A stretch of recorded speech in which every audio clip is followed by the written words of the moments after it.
Fatehganj ward number 2 Fatehganj વિસ્તાર છે કે અમારા ત્યાં છેલ્લા 4 મહિનાથી ગટરનું અને પાણીનું પીવાનું પાણીનું કનેક્શન ભેગું થઈ ગયું છે.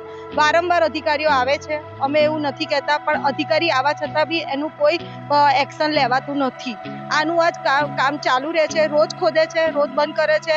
બધા વાલો કોઈને ખબર જ નથી કે કઈ જગ્યાએથી પાણી આવી રહ્યું છે, કઈ કન્ડિશનમાં આવ્યું છે, શું પ્રોબ્લેમ છે, કોઈ આજ સુધી સોલ્વ કરી શક્યું નથી. મજબૂર એટલે ટોટલી જે પાણી છે ટોટલી ગટરનું જ પાણી મારા ઘરમાં છે, ટાંકીમાં, ઉપરની ટાંકીમાં. પ્રૂફ જોતું હોય તો બી આની મેં હમણાં જ સાફ કરાવી રહ્યો છું ટાંકી.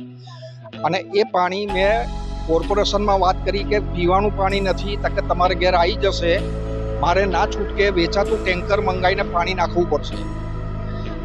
આ સમસ્યા આજની નથી, છેલ્લા 4 મહિનાથી આનું આજ ચાલી રહ્યું છે. ભાગ કુત્તે બિલ્લી કુમાર એસી બાત હૈ. 24 મકાનમાંથી એક બી મકાનમાં એવું નથી કે ચોખ્ખું પાણી આવતું હોય અમારે ત્યાં.